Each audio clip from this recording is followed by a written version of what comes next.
दो व्यक्ति एक साथ जन्म लिए, एक ही तारीख है, सब कुछ एक जैसा है, लेकिन फिर भी एक बन गया राष्ट्रपति। और कोई व्यक्ति अत्यंत विशिष्ट नक्षत्रों में नहीं जन्मा है, लेकिन उस पर आशीष इतना है महापुरुषों का, वह आशीष पाकर के सब कुछ हासिल कर लेता है। तो आज का दिन जो ऋषि पंचमी है, आज के दिन तो आशीष प्राप्त करने का दिवस है आज का दिवस। इसलिए माताओं को, पिताओं को, बहनों को, अगर आपके आसपास कोई महापुरुष हैं उनको, अगर आसपास नहीं भी हैं तो ध्यान करके उनको, कम से कम आपको सप्तऋषि प्रणाम तो आज करने चाहिए। तो कैसे करो? जिन जिन महापुरुषों को आप जानते हो, जो वास्तव में ऋषि के भेष में ही हैं, जो वास्तव में ऋषि जैसे आचरण में ही रहते हैं, उनका चिंतन मात्र कर लो। सप्त आचार्यों का तो चिंतन कर ही लो, और चिंतन करके सबके चरणार बिंदों में प्रणाम कर लो, सबसे आशीष ग्रहण कर लो।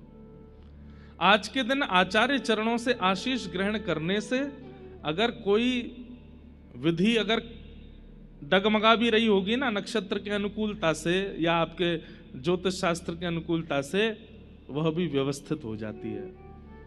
आज के दिन ऋषि, जितने भी महापुरुष हमारे भारतवर्ष में, उनमें ऋषियों का ही आवेश हो जाता है। इसलिए आज के दिन आशीष ग्रहण करें, सबको प्रणाम करें, वंदन करें, और अनुकूलता बने उनको प्रसाद पवामें, उनकी कुछ सेवा करें।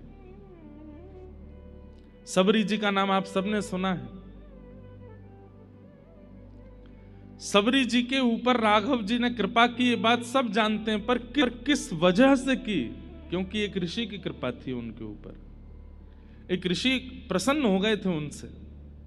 सब लोग ध्यानपूर्वक सुनिएगा, और विशेष रूप से सोफा वाले, नीचे वाले तो सुनते ही हैं, और सोफा वाले कुर्सी वालों को कुछ ज्यादा ही कंफर्टेबल हो जाते हैं, तो कई बार निद्रा देवी आक्रमण कर देती है।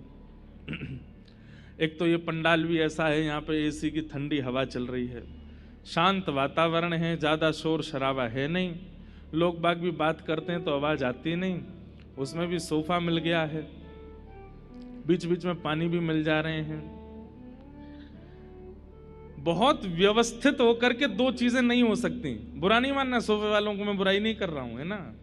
हो सकता है आपके पैर में दर्द होगा, कमर में दर्द होगा। दो चीजें बहुत व्यवस्थाएं करके आप नहीं कर सकते। पहला पढ़ाई। बहुत किसी को अगर अध्ययन करना हो, कोई सिविल्स की तैयारी कर रहा हो, कोई चार्टर्ड अकाउंटेंट बनना चाहता हो, डॉक्टर बनना चाहता हो, और उसको आप 5 स्टार व्यवस्थाएं दे दो, वो नहीं बन पाएगा। बहुत व्यवस्थित होकर के अध्ययन नहीं होता, और बहुत व्यवस्थित होकर के हरिस्मरण भी नहीं होता। ये दो बातें निश्चित हैं।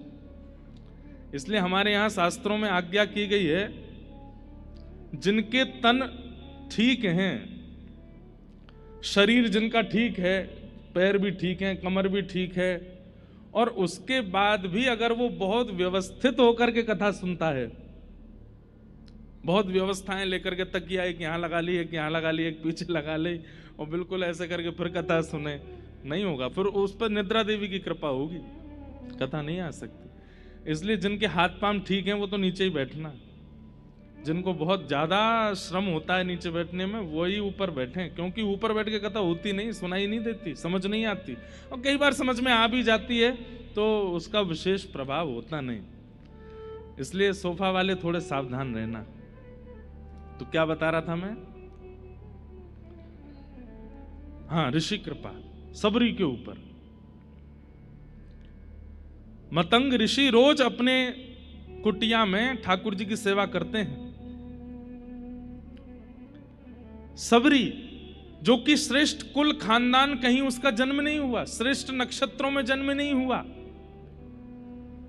उनकी कहीं ना कहीं जिस कुल में वो जन्मी हैं, उस कुल को उस जमाने में लोग इतना श्रेष्ठ भी नहीं मानते थे।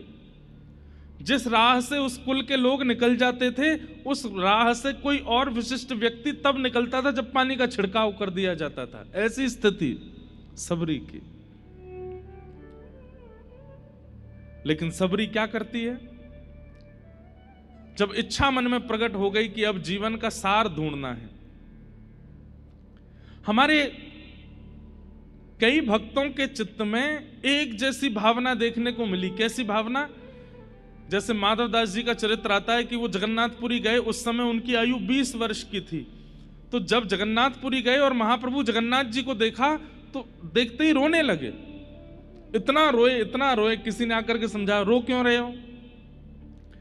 तो बोले कि जगन्नाथ जी बहुत प्यारे लगे होंगे इसलिए रो रहे हो। बोले नहीं, वो तो है ही। अच्छा, महाप्रसाद बहुत अच्छा लगा होगा इसलिए रो रहे हो? नहीं, वो भी बात ठीक है आपकी, लेकिन वास्तविकता रोने के पीछे ये नहीं है। बोले तो क्या है?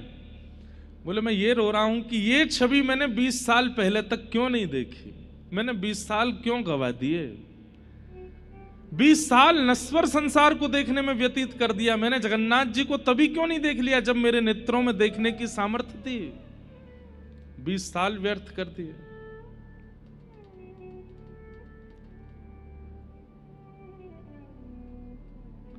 ऐसे ही सबरी के चित्त में भी एक त्याग आ गया कि मैंने जीवन व्यतीत कर दिया इस संसार में, ठाकुर जी से कब मिलूंगी।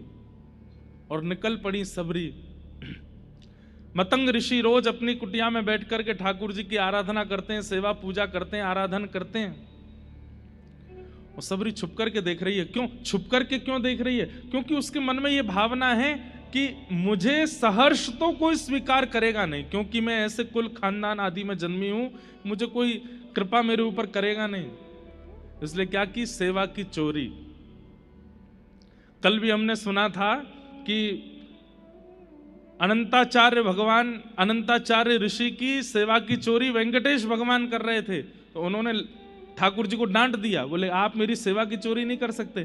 पर हां, सबरी जैसी सेवा की चोरी हो तो अच्छा है। कैसी सेवा की चोरी? मतंग ऋषि रोज 3 बजे उठ जाते हैं, उठ करके जाते हैं वन में, जाकर के पुष्प तोड़ करके लाते हैं, लकड़ी काट करके लाते हैं, अपने आश्रम पर आकर के स्वयं यज्ञ कुंड बनाते हैं, उसमें अग्नि प्रज्वलित करते हैं, गोबर का चौका लगाते हैं, पुष्पों से ठाकुर जी का श्रृंगार करते हैं, आदि आदि ये सब व्यवस्थाएं। तो सबरी मन में विचार करने लगी, ये इतने श्रमित होकर के वन में जाके सब काम करते हैं, क्यों ना ये मैं ही कर दूं।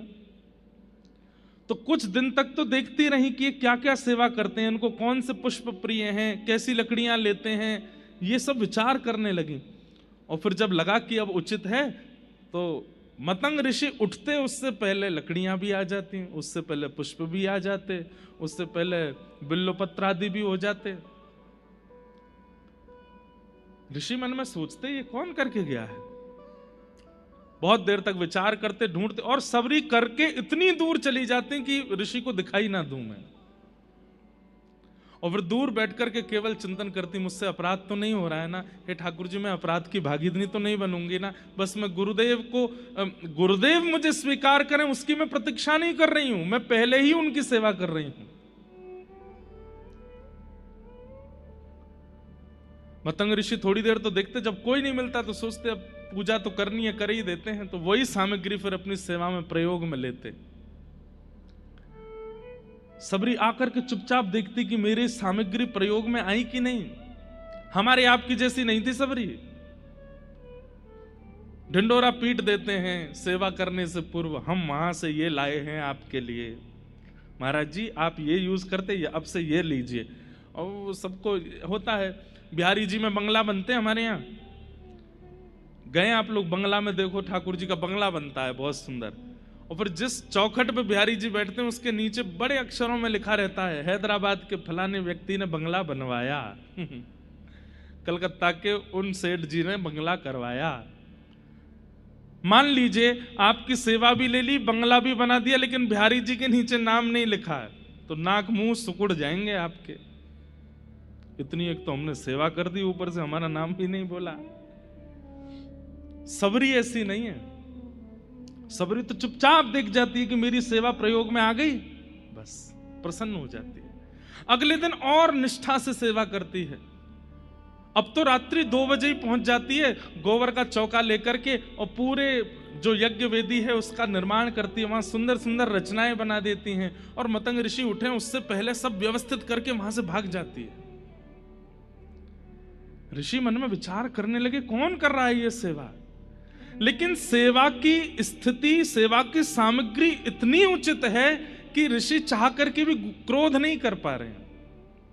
एक होता है कि क्रोध आ गया, कौन है मैं पकड़ के देखूं तो, लेकिन वो सब सामग्री इतनी व्यवस्थित होती थी कि ऋषि चाह करके भी क्रोध नहीं कर पा रहे। कहते हैं महीनों निकल गए, मतंग ऋषि की सेवा कर रही है और ऋषि को भी क्रोध नहीं आ रहा है, क्योंकि सेवा इतनी व्यवस्थित कर रही है।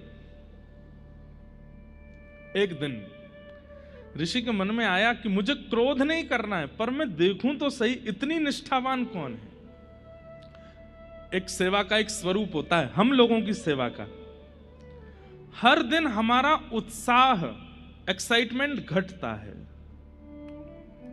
हर दिन हमारा उत्साह घटता है। नए नए लड्डू गोपाल जी जब घर आते हैं ना, तो पहले 10 दिन तो देखो क्या सेवा होती है। सुबह नवाना है, इनके लिए माला बनानी है, इनके लिए पोशाक लानी है, दुनिया भर के ऑनलाइन सब ढूंढ लेंगे, यहाँ से इत्र मंगवा दो, इधर से चंदन मंगवा दो, यहाँ से पोशाक बनवा दो। और जैसे ठाकुर जी 1-2 साल पुराने हो जाते हैं, मम्मी मेरे से उठा नहीं जा रहा, आप ही कर दो, आप ही देख लो, ठाकुर जी को कर दो। हमारा उत्साह घटता है। लेकिन सबरी का उत्साह प्रतिदिन वर्धन होता जा रहा है।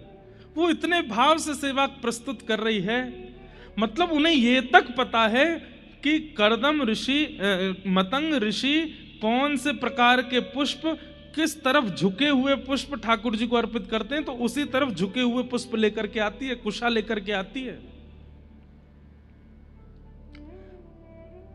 मतंग ऋषि के मन में क्रोध नहीं है, लेकिन अब इच्छा हो रही है कि ये जो सेवा करता है उस पर कृपा होनी चाहिए। इतनी भाव से सेवा, आज भावुक हो गए मतंग ऋषि। और बंधुओं एक बात बोलूं, शिष्य का, वैष्णव का सबसे बड़ा अवार्ड क्या है कि कोई भगवत प्राप्त व्यक्ति उसकी भावना से प्रसन्न होकर के भावुक हो जाए। इनको प्रसन्न करने के ज्यादा प्रयास मत किया करो, इनको प्रसन्न करने के ज्यादा प्रयास मत किया करो। मैं अपनी कथा में कहता हूं, हरि प्रसन्न होंगे तो वैकुंठ देंगे, लेकिन हरिजन प्रसन्न होंगे तो हरि को दे देंगे। अगर खाटू श्याम जी प्रसन्न हो गए तो क्या करेंगे? श्रीनाथ जी प्रसन्न हो गए, राधा रमण जी प्रसन्न हो गए तो क्या करेंगे? गोलोक धाम दे देंगे, साकेत दे देंगे, वैकुंठ दे देंगे। लेकिन हरिजन प्रसन्न हो जाए तो हरि को ही पकड़ के नीचे बुलाएंगे, बोले इसको मिलो, इसको प्राप्त हो। आज मतंग ऋषि के मन में आया कि मैं कृपा कर दूं जिसने ये सब सेवा की है, उस पर मेरा मन बस वारी वारी जा रहा है, लुटाने का मन कर रहा है, इतनी अद्भुत सेवा। और आज रात्रि सोए नहीं ऋषि, बस प्रतीक्षा कर रहे हैं कि कोई हलचल बाहर हो और मैं बाहर जाऊं।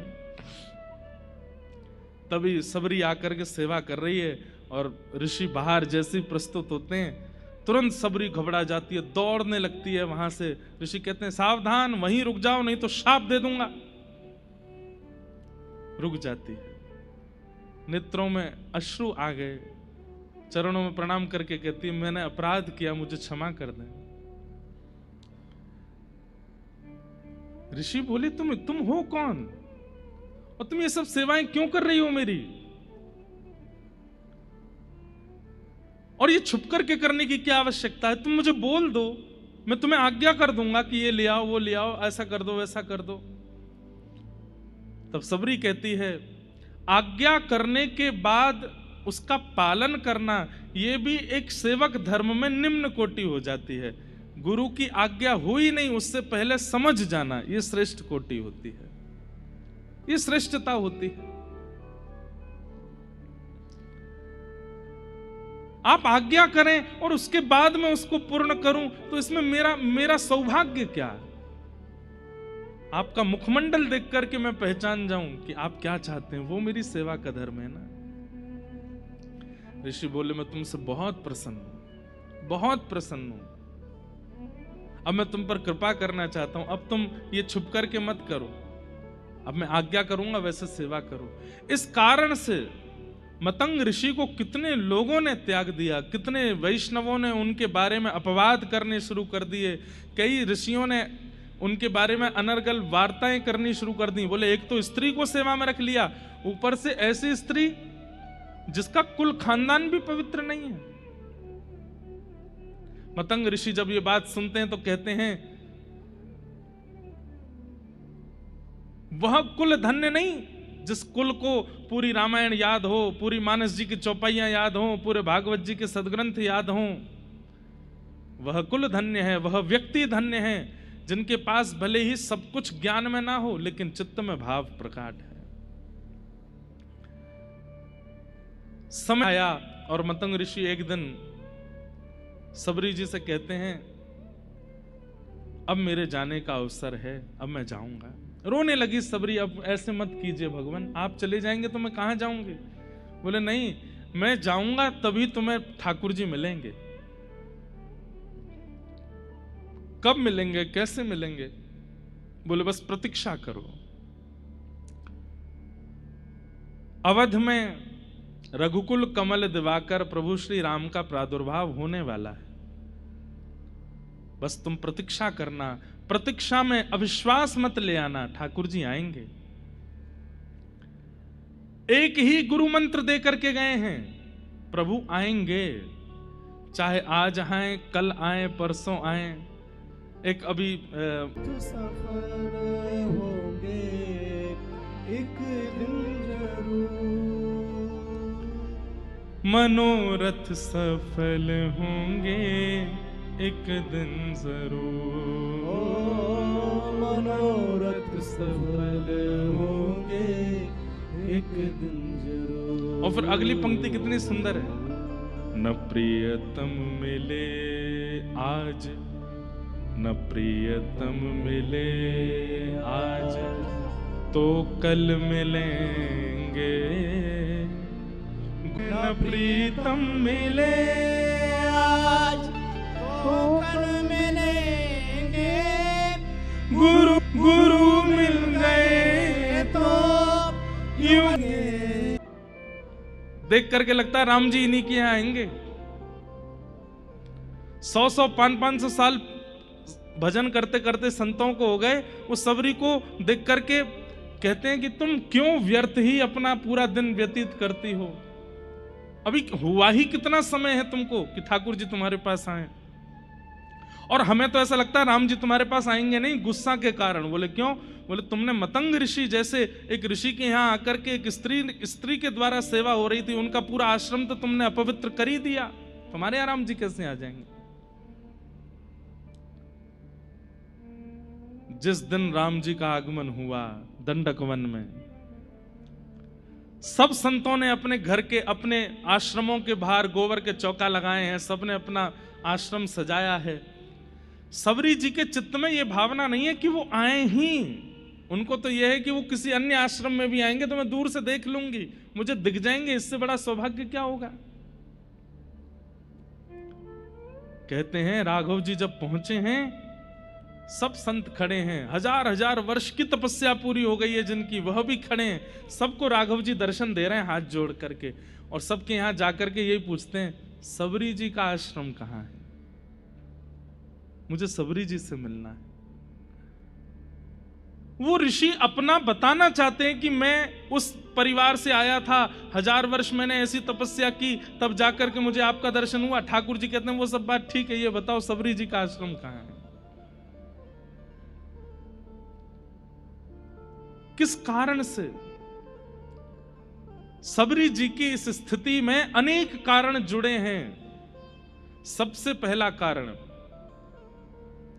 सेवा प्रगाढ़ता, जिस भाव से उन्होंने अपनी गुरु की सेवा की है वह सेवा। दूसरी बात ऋषि कृपा, जो आज हम चाहते हैं, आज ऋषि पंचमी, ऋषि की कृपा, एक भगवत प्राप्त संत की कृपा है उनके ऊपर। और तीसरा प्रतीक्षा।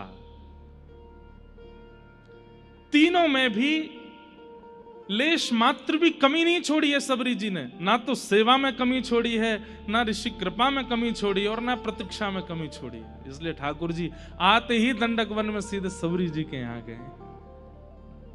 बोलो भक्त वत्सल भगवान की। इसलिए आपका जन्म कुल अच्छा है, नक्षत्र अच्छे हैं, तिथि अच्छी है, समय अच्छा है, कुंडली बहुत अच्छी है, तो ये सब चीजें सोच करके ये विचार मत किया कीजिए कि आपकी कुंडली तो बढ़िया ही है, जन्म नक्षत्र बढ़िया है, दिशा अच्छी थी, माता पिता बढ़िया है, सब कुछ तो सब अच्छा ही होगा। नहीं, ऋषि कृपा, भगवत प्राप्त संतों की कृपा, वैष्णवों की कृपा, वह कृपा बहुत आवश्यक है। इसलिए कथा के बाद अपने अपने घर जब आप लोग जाएं तो जिन महापुरुषों को आप मानते ही हैं, नेत्र बंद करते ही कह दिया जाए कि भगवत प्राप्त कौन है, तो जो जो छवियां आपके चित्त में आने लग जाएं, उन्हीं को इस सप्तऋषि मान करके प्रणाम कर लीजिएगा। आपकी ऋषि पंचमी मंगल में हो जाएगी। नेत्र बंद करते ही किनका ध्यान आता है? और उनका ध्यान करना है जिनसे ठाकुर जी के थोड़े समीप पहुंचे हो, भले ही कभी प्रत्यक्ष नहीं देखा उनको, आधुनिक माध्यम से ही सुना है, उनको प्रणाम करो। और इस प्रकार ऋषि पंचमी को अपने को पावन बनाइए। ऋषि कृपा, संत कृपा, भगवत कृपा, अरे भैया कहां तक कहें, संतन की कृपा हमारे लिए आवश्यक है, इतना ही ना है। ठाकुर जी भी संतों की कृपा मांगते हैं, कभी कभी ठाकुर जी भी संतों से याचना करते हैं कि हम पर कृपा कर दो। ऐसे पावन ऋषि पंचमी की आप सबको शुभकामना। आइए भागवत जी के प्रथम स्कंद में हम लोग प्रवेश करते हैं। जन्माद्यस्य तोन्वयादितरतः चार्थे स्ववेग्यस्वराट् तेने ब्रह्म हृदय आदि कवये मुह्यन्ति यत्सूरयः तेजो वारिमृदां यथा विनिमयो यत्र तृषर्गो मृषा धाम्ना स्वेन सदा निरस्तकुहकं सत्यं परम धीमहि। भागवत जी का प्रथम श्लोक है। अनेक अर्थ इस श्लोक के किए जाते हैं आचार्यों के द्वारा, पर बहुत सहजता से आपको समझ में आ जाए इसलिए मैं कृष्ण लीला परक अर्थ कर दूं। संपूर्ण कृष्ण लीला एक ही श्लोक में है। जन्माद्यस्य यतोन्वयाद इतरतः, जो ठाकुर जी जन्म लिए कहां? देवकी वसुदेव के यहां, लेकिन जन्म लेकर के कहां चले गए? अन्वयाद इतरतः, गोकुल चले गए, नंद यशोदा के पास चले गए। जन्म लिए देवकी वसुदेव के यहां, लेकिन पालन पोषण के लिए पहुंच गए नंद यशोदा के पास। और वहां जाकर के क्या कर रहे हैं? बोले चार्थे स्वविज्ञ स्वराट, अर्थों के स्वरूप को जो विज्ञ हैं, अनविज्ञ नहीं है, मतलब जानते हैं। दो बातें, ठाकुर जी सब जानते हैं लेकिन अनजान बन के रहते हैं। अच्छा एक बात बताइएगा, जानते हुए भी अनजान ये हम कब होते हैं बताओ? सब कुछ जानते हुए भी अनजान हम कब होते हैं? जब हमारा प्रेमी सामने होता है। कब? जब प्रेमी सामने होता है। प्रेमी का मतलब कोई लड़का लड़की ही नहीं होता है। अब मान लीजिए बहन का छोटा सा लाला है, 1.5-2 साल का लाला है, वो जब सामने होता है वो भी तो प्रेमी है हमारा। उसके सामने कैसे हो जाते हैं? हम अनजान हो जाते हैं। तो फिर कई लोग उससे खेलेंगे, अच्छा ये क्या है, हम जानते नहीं है, हम तो जानते हैं, अच्छा हमें तो पता ही नहीं ये क्या है। फिर वो बालक अले ये तो वो है ऐसे कहता है, आपको तो कुछ भी नहीं पता। क्यों करते हैं हम? प्रेम का ये स्वरूप होता है कि जब प्रेमी सामने होता है तो हम अनजान बन जाते हैं, जानते हुए भी। ऐसे ही ठाकुर जी ने व्रज में आकर के क्या किया? बोले चार्थे स्वविज्ञ स्वराट, सब अर्थों में विज्ञ हैं लेकिन अनविज्ञ की भांति लीला कर रहे हैं। कैसी अनविज्ञता? सुनो। दहली लांघी ना जाए मुंह पे, दहली लांघी ना जाए। ठाकुर जी रो रहे हैं, यशोदा मैया के सामने जाके रो रहे हैं। मैया बोली लाला का भयो? बोले मैया ये दहली है ना जे बड़ी बेकार है। बोले क्यों? नंद बाबा ते लंघवाए ले, दाऊ दादा ते लंग, आप लोग समझ रहे हैं दहली किसको कहते हैं? क्या कहें उसको, चौखट। घर में चौखट होती है ना, अब आजकल तो नहीं होती हैं, पुराने घरों में जाओ, मंदिरों में जाओ, यहाँ पे दक्षिण में मंदिरों में जाओ, कितनी ऊंची ऊंची चौखट होती हैं। लोग बाग उन पर चढ़ते भी नहीं है, उनको लांग करके जाते हैं। अब इसके पीछे भी कोई प्रथा तो है ही है, क्योंकि जब कहीं प्रवेश होता है ना तो देवी देवताओं को चौखट पे ही पूजन किया जाता है, इसलिए वो पवित्र मानी जाती है, इसलिए कई लोग उसको लांगते हैं, उस पर चढ़ते नहीं है। तो ठाकुर जी शिकायत कर रहे हैं मैया ते, बोले नंद बाबा ते लंगवाए ले अपने आप है, यशोदा मैया तुम ते लंगवाए ले, दाऊ दादा लांग जाए आकू, और कहां तक कहूं, गैया बछिया बछड़ा सबरे लांग जाए आकू, और जैसे ही मैं जाऊं जे ऊंची है जाए, मोते ना लांगी जाए। ब्रह्मा जी इस लीला को देख करके कह रहे वाह, बामन बन के गए थे कहां, बलि के यहां, और जैसी बलि ने कहा कि वरदान मांगिए तो कहते हैं 3 पग जमीन चाहिए, वो भी अपने पैरों से नापूंगा, और जैसे 3 पग जमीन का वरदान देते हैं तो बोले इतने विराट हो गए, 3 लोकों को 2 पैर के बीच में नाप लिया ठाकुर जी ने। पहला चरण पृथ्वी लोक पर है और दूसरा चरण ठाकुर जी का स्वर्ग लोक में है, और सब पार करके वैकुंठ तक पहुंच गया। मतलब एक बार पैर लंबे करवे में जो 3 लोक नाप लेते हैं, वो यहां यूं कह रहे हैं कि मुंह पे दहली लांगी ना जाए। क्यों? प्रेम।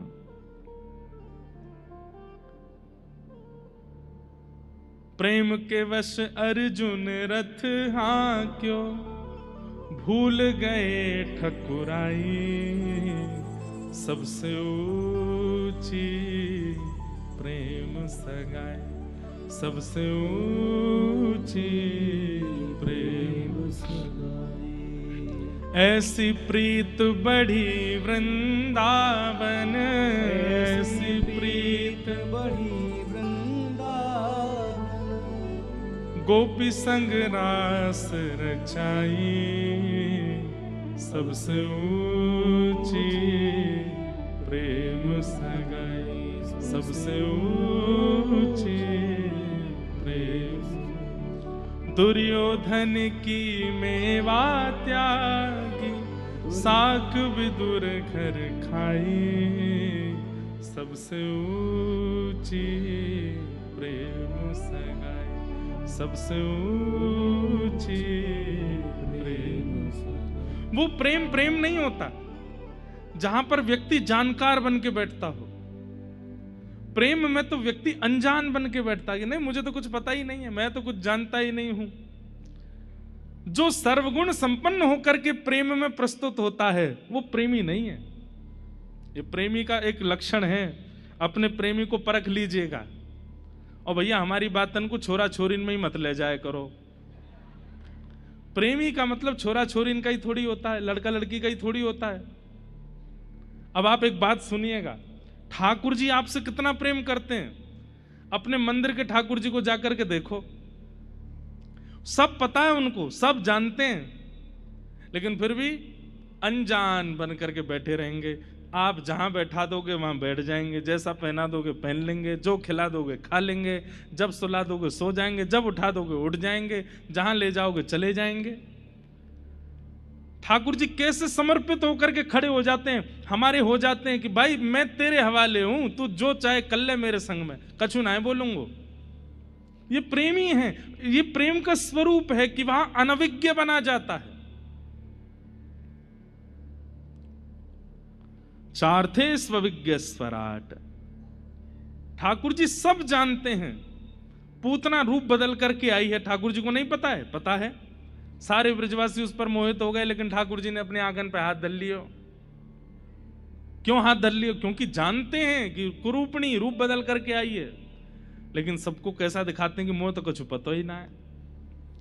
चार्थे स्वविज्ञ स्वराट। और स्वराट का मतलब है अपने प्रकाश से प्रकाशित हैं। गोपियां अंधेरे में रख देती हैं मटकियों को, बोले लाला अंधेरे से डर लगे, अंधेरे में ना जाएगो। लेकिन ठाकुर जी अंधेरे में भी जाके माखन चोरी कर लेते हैं। तो यशोदा मैया कहें अरे लाला एक बात बता, आपको ब्रजभाषा समझ में आ रही है सबको? सोफा वाले बताओ। सोफा वाले कहेंगे हम बढ़िया बैठे यहाँ पे, कल से हम भी नीचे बैठेंगे। नहीं, हम सत्य बता रहे हैं। आप आज तो सोफा पे ही बैठ के सुनो, जिनके हाथ पांव में दिक्कत है वो तो सुनो, लेकिन कल अगर जिनके हाथ पैर ठीक है वो नीचे बैठ के सुनना। और आज की कल की कथा में आप अंतर देख लेना। जिस दिन आप नीचे बैठ के सुनेंगे ना, उस दिन कथा अलग ही प्रवाहित होगी चित्त में, उस दिन एक अलग ही असर होगा उसका। तो क्या बता रहा था मैं, क्या बता रहे थे? हाँ, गोपियां अंधेरे में धर देती हैं मटकी, लेकिन ठाकुर जी फिर भी चोरी कर लेते हैं। तो यशोदा मैया कहें, अरे लाला न्यों बता, रात में तो कुछ सुबाते समय में दियो बुझाए तुम तो रोन लगे, मैया अंधेरो है गो मुकु हुआ खा जाएगो, डर लग रहा दियो जराए दे। और ये गोपी अंधेरे में मटकी धर दें, तू कहां ते जाए कि चुराए ले, तो कु कैसे दिख जाए और तुम वहां हुआ ना मिले। तब ठाकुर जी मैया के सामने क्या कहते हैं, मैया जो तेने पद्मराग के कंगन मुंह को पहना रखे हैं ना, बोले हाँ, इनमें ते अद्भुत प्रकाश निकसे, जैसे ही मैं अंधेरे में जाऊं तो इनमें ते प्रकाश निकलने लगे, बातें मैं मटकी ढूंढ के खाए लाऊं। अब ये तो ठाकुर जी बहाना बना रहे हैं, पर वास्तविकता क्या है? वो स्वयं स्वराट है। श्री कृष्ण करणामृत एक ग्रंथ है विल्व मंगल जी का। विल्व मंगल जी उस कृष्ण करणामृत ग्रंथ में एक श्लोक में कहते हैं, ठाकुर जी जितनी घने सघन वन में जाते हैं, प्रकाश से जितने घने वन में चले जाते हैं जहां सूर्य का प्रकाश जाता भी नहीं हो, उतने ठाकुर जी सुंदर लगने लगते हैं। इसलिए किशोरी जी ठाकुर जी को निकुंज में ही रखती हैं। कभी भी आपने ये नहीं सुना होगा धूप बिहारी। कौन से बिहारी है? कुंज बिहारी, निकुंज बिहारी। ठाकुर जी जितने सघन वन में प्रवेश करते हैं, जिन्हें घने जंगल में प्रवेश करते जाते हैं, किशोरी जी कहते हैं जितने घने जंगल में श्री कृष्ण प्रवेश करते हैं उतने सुंदर होते चले जाते हैं। क्यों? क्योंकि फिर सूर्य के प्रकाश से उनका रूप नहीं दिख रहा है, वो अपने प्रकाश से दिखते हैं। स्वराट। कृष्ण करणामृत में श्री विल्व मंगल जी कहते हैं, ठाकुर जी का वर्ण काला नहीं है, ठाकुर जी काले नहीं है। ठाकुर जी का वर्ण कैसा है? बोले नील मणि के जैसा है। और मणि सूर्य में प्रकाशित नहीं होती, मणि अंधेरे में ही प्रकाशित होती है। इसलिए आपके दक्षिण भारत में मंदिरों में ठाकुर जी के दर्शन जो है दिया में ही होते हैं। कभी जाइए त्रिवेंद्रम या किसी भी मंदिर में चले जाओ, सब जगह वही है, दियान में ही हूं मैं। अरे तिरुपति देखो, तिरुपति जी में तो कितने भीतर होते हैं ठाकुर जी, वो दिया में ही दिख रहे होते हैं। और दिया से दिख तो रहे, लेकिन वास्तविकता यह है कि वो उनके स्वयं के प्रकाश में दर्शन होता है। लगता है कि हाँ साक्षात ठाकुर जी करें। हमारे बिहारी जी वृंदावन में आज भी दिया में ही विराजते हैं। जब बंगला बनता है तो बाहर आते हैं तो लाइट वाइट में दर्शन हो जाते हैं, नहीं तो गर्भगृह में बिहारी जी आज भी दिया ही जलता है, वहां पे लाइट नहीं है। कितने मंदिर ऐसे हैं हमारे वृंदावन में, आज भी वहां पर दिया में ही ठाकुर जी के दर्शन होते हैं। क्यों?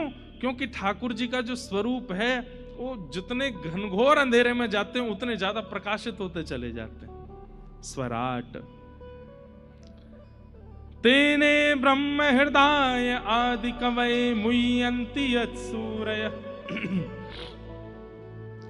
ब्रह्मा को जिन्होंने अपनी लीला के द्वारा आनंदित किया, सबको कथा पता है। ब्रह्मा जी जब सखाओं का हरण करके चले गए तो ठाकुर जी ने फिर ब्रह्मा जी के मोह को दूर किया। मुह्यन्ति यत्सूरयः, बड़े बड़े सूर, सूर यानी कि ज्ञानी, और एक अर्थ लगाया जाए तो बड़े बड़े देवता भी जिनकी लीला पर मोहित रहते हैं। इंद्र आदि देवता भी जिनकी गिरधर धारण छवि पर मोहित हो गए। मुह्यन्ति यत्सूरयः तेजो वारि मृदाम यथा विनिमयो, पृथ्वी जल अग्नि वायु आकाश। हम एक बात कहते हैं, श्री कृष्ण कौन है पता है? पर्यावरण मित्र कौन है और हम कौन है? पर्यावरण शत्रु। कौन है हम लोग? जो हैं वो स्वीकार कीजिए। हम पर्यावरण शत्रु हैं और श्री कृष्ण पर्यावरण मित्र हैं। हमारी ठाकुर जी से मिलने में एक बाधा यह भी है कि हम पर्यावरण के शत्रु हैं और ठाकुर जी मित्र हैं। अब पूरी कृष्ण लीला देख लीजिए, ठाकुर जी क्या करते हैं?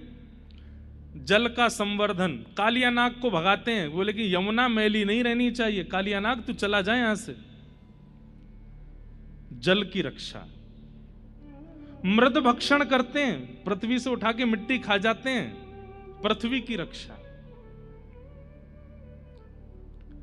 2 बार दावाग्नि लगी व्रजमंडल में, दोनों बार अग्नि का पान कर गए ठाकुर जी, अग्नि की रक्षा।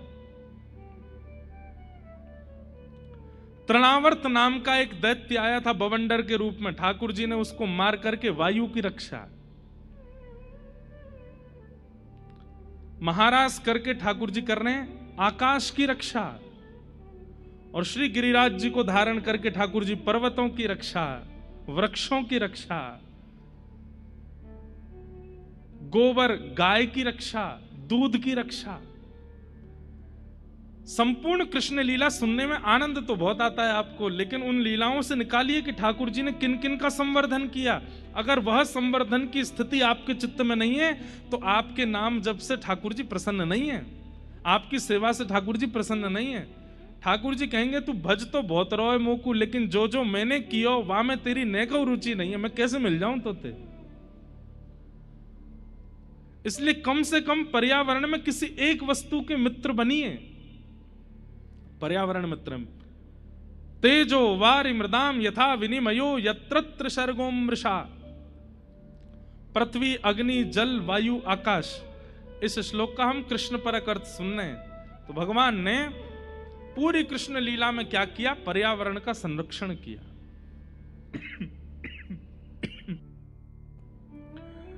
यत्रत्र सर्गोम मृषा। व्रजलीला, द्वारिका लीला और महाभारत लीला, ये 3 लीलाएं ठाकुर जी की प्रधान हैं, जो कि अमृषा हैं, माने परम सत्य हैं, झूठ नहीं है। धामना स्वेन सदा निरस्त कुहकम सत्यम परम धीमहि। अपने धाम वैकुंठ को प्रस्थान करने से पूर्व भी जो उद्धवादियों को ज्ञान देकर के गए हैं द्वारिका में, ऐसे परम सत्य श्री कृष्ण को हम बारंबार प्रणाम करते हैं। इस प्रकार प्रथम श्लोक में श्री कृष्ण को वंदन किया गया। वंदन वैसे तो स्वच्छंद भाव से तो ब्रह्म परक अर्थ है इस श्लोक का, और ब्रह्म परक अर्थ ऐसा है कि आपको समझने में बहुत मुश्किल हो जाएगी। अब एक दो लाइन का ही कर देता हूं।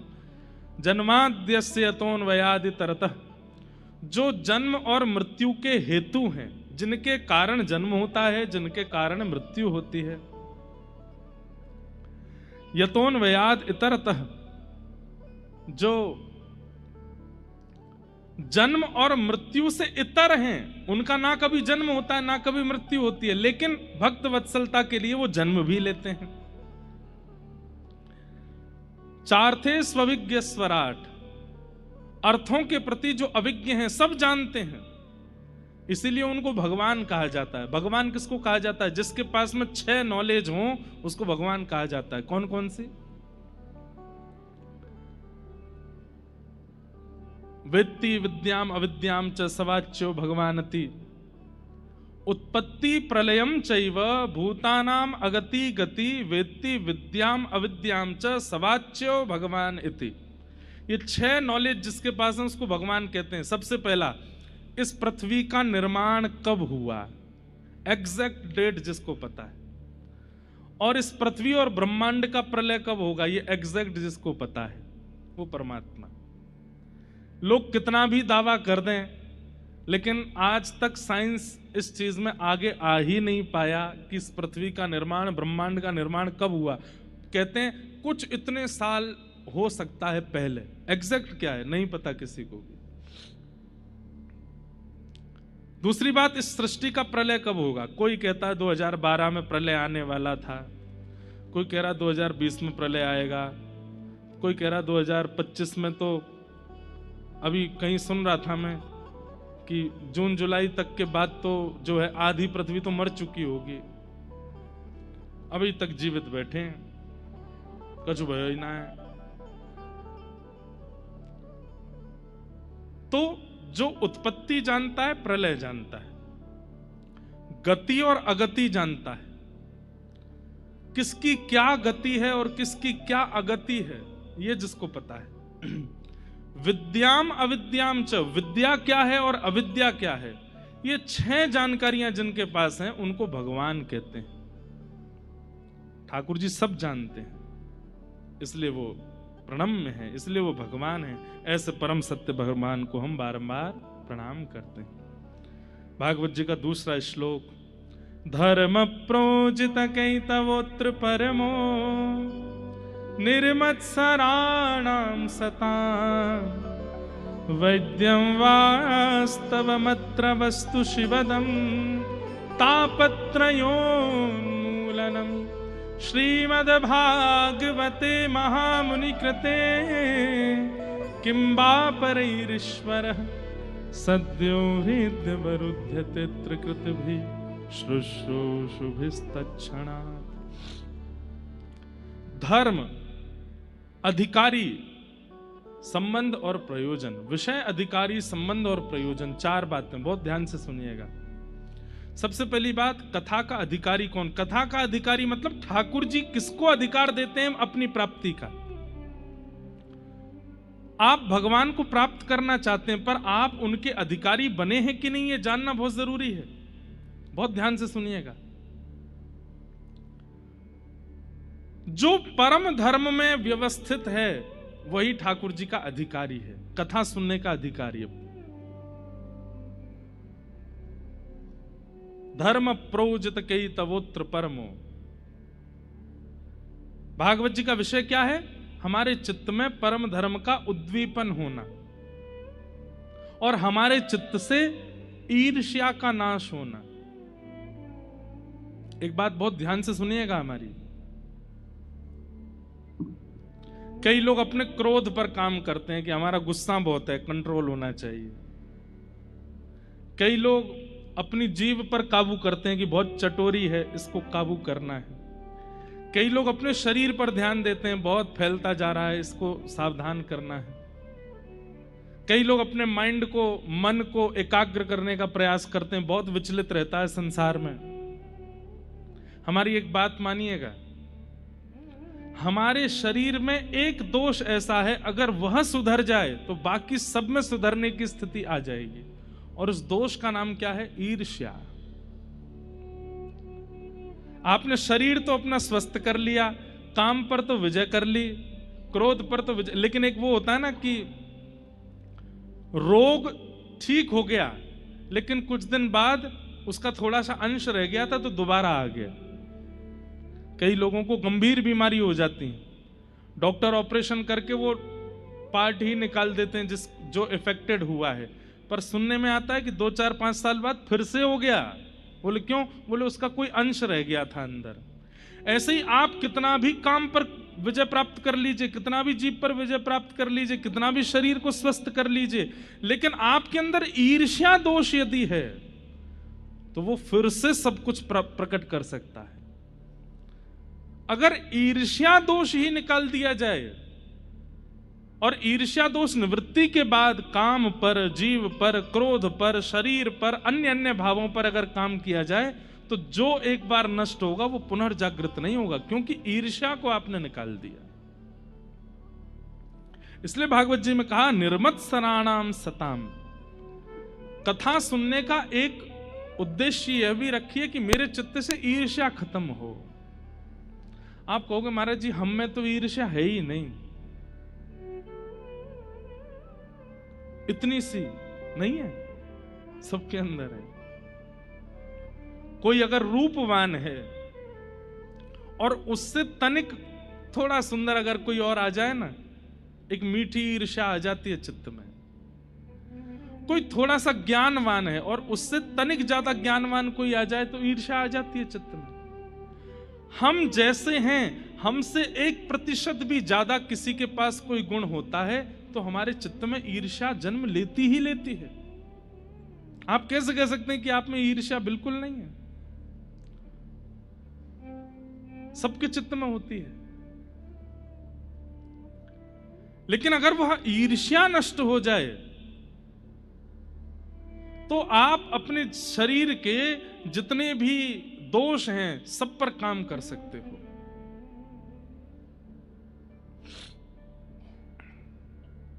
जैसे सामान्य शरीर में अगर पेट ठीक है तो बाकी सारी बीमारियां अपने आप ठीक हो जाएंगी, और पेट खराब है तो फिर कोई ना कोई बीमारी लगती रहेगी, आती रहेंगी। ठीक वैसे ईर्ष्या, और ईर्ष्या को समाप्त करने का एक ही तरीका है, धर्म नहीं, अब परम धर्म के मार्ग पर चलो। परम धर्म, परम धर्म किसे कहते हैं?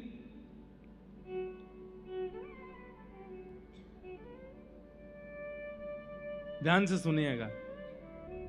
आपने कथा में कोई अच्छी बात सुनी, कोई बहुत विशिष्ट बात सुनी, तो आपने तो मन बनाया कि मैं इसको अपने जीवन में उतारूंगा, ये बात बहुत अच्छी लगी, अब ये मुझे करना है। लेकिन तभी आपने 2-4 लोग और सोच लिए, मैं उनसे भी जाकर के कहूंगा, उनको भी प्रेरित करूंगा कि वह भी इस क्रिया को अपने जीवन में लाना प्रारंभ करें। मैं स्वयं का भी कल्याण करूंगा, पर उनका भी चाहता हूं कि वे भी कल्याण करें। इसको परम धर्म कहते हैं। ऐसा स्वभाव जिसके चित्त में है, उसके चित्त से ईर्ष्या दोष धीरे धीरे निकलने लग जाता है। कथा सुनकर के गए और जो कथा में नहीं आए थे उनको फोन करके कहा, और भाई सब ठीक हो? अच्छा, अब एडिक्शन है उसको, चाय का एडिक्शन है, चल चाय पे चलते हैं। चाय पे ही ले गए, वहां ले जाकर बोले आज महाराज जी ने ये बात बताई। भाई मैं तो मन में विचार कर रहा हूं कि अब से चित्त में, अब से अपनी दिनचर्या में ये प्रभाव लाना है, तुम भी करो। एक बार ही कहना है, नहीं माने तो फिर दूसरे किसी को पकड़ो। मतलब जो व्यवहार अपने चित्त में लाए वो किसी अन्य से भी करवाना है, तभी ईर्ष्या जाएगी। गोस्वामी तुलसीदास जी में ईर्ष्या क्यों नहीं है? मीराबाई में ईर्ष्या क्यों नहीं है? सूरदास जी में ईर्ष्या क्यों नहीं है? क्योंकि जो भी सेवा ठाकुर जी की करते हैं उसको लिख दे रहे हैं, उसका एक पद बना दे रहे हैं, हम सबको प्रदान कर दे रहे हैं कि तुम भी करो। इसलिए उनके चित्त में ईर्ष्या नहीं है। वो चाहते हैं कि हमें ही ना मिले। अरे हमारे श्रीमन रामानुजाचार्य जी महाराज, जिनकी कृपा से दक्षिण भारत में भक्ति आज भी जीवित है, कहते हैं कि आचार्य चरण ने जैसे ही अष्टाक्षर मंत्र उनको दिया, अष्टाक्षर मंत्र सुनते ही, उसका जप करते ही ठाकुर जी सामने प्रकट हो गए, तो भगवान को प्रणाम नहीं किया। गोपुर हुए आरूढ़ उच्च स्वर मंत्र उचारो, मंदिर के शिखर पर जाकर के जोर जोर से गुरु मंत्र को गाने लगे। गुरुजी ने आकर के डांटा, हे रामानुज क्या कर रहे हो? गुरु मंत्र को सबको सुनाने की आज्ञा नहीं है। रामानुजाचार्य जी कहते हैं क्या होगा? गुरुदेव बोले नरक जाना पड़ेगा तुमको अगर सबको गुरु मंत्र सुनाओगे तो रामानुजाचार्य जी कहते हैं एक नरक जाएगा, लेकिन एक से मंत्र सुनकर के इतने सारे वैकुंठपति का दर्शन कर लेंगे तो एक का नरक जाना स्वीकार है, पर सबको तो ठाकुर जी दर्शन होना चाहिए। हे गुरुदेव, आपके मंत्र देते ही मुझे नारायण भगवान दिखने लगे, तो मैंने मन में सोचा इस मंत्र को मैं गोपनीय कैसे रख सकता हूं, इसको तो मैं सबको सुना दूंगा। तब फिर गुरुजी ने समझाया तुम्हारी भावना बहुत अच्छी है, लेकिन भाई गुरु के द्वारा प्रदत्त वस्तु का एक गरिमा तो रखो। तो फिर 77 लोगों ने वो मंत्र सुना था और रामानुजाचार्य जी ने उन 77 लोगों को विधिवत पंच संस्कार करके फिर उनको विधि रूप से सब चीज समझा करके उनको भगवत प्राप्ति कराई। कहने का अभिप्राय, हमारे चित्त में सर्वांगीण कल्याण की भावना प्रकट हो तो कहीं ना कहीं ईर्ष्या खत्म हो सकती है। ईर्ष्या उसी के चित्त में अधिकतर होती है जिसके चित्त में अन्य के कल्याण की भावना नहीं है।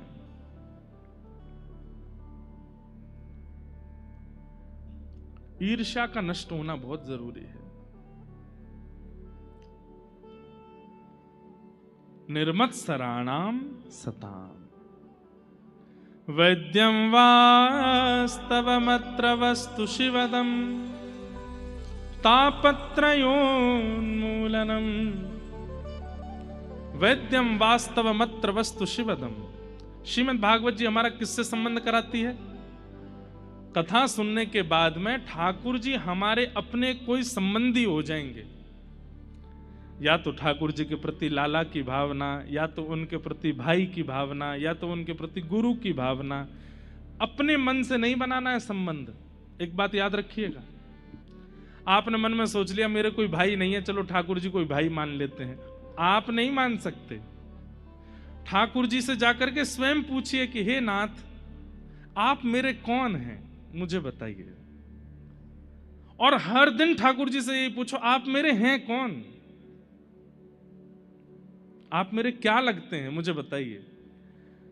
एक दिन चाहे एक हफ्ता निकलेगा, एक महीना निकलेगा, कभी ना कभी ठाकुर जी या तो स्वप्न में या किसी भाव से या किसी कथा में किसी वक्ता के द्वारा, किसी महापुरुष के द्वारा, किसी वैष्णव के द्वारा संकेत रूप में शब्द का उत्तर दे देंगे। अब मान लीजिए आप रोज ठाकुर जी से पूछते हो, ठाकुर जी आप मेरे हो कौन, मुझे बताइए ना। मैं तो भाई मानता था, लेकिन आज महाराज जी की कथा में हमने सुना कि हम नहीं मान सकते। आप बताइए कि आप हमारे हो कौन। आज पूछो, कल पूछो, 10 दिन बाद पूछो। एक दिन किसी वैष्णव से आप मिले और वो वैष्णव आपसे बोला, अरे भैया कृष्णम वंदे जगत गुरुम, कृष्ण इस जगत के गुरु हैं, कृष्ण से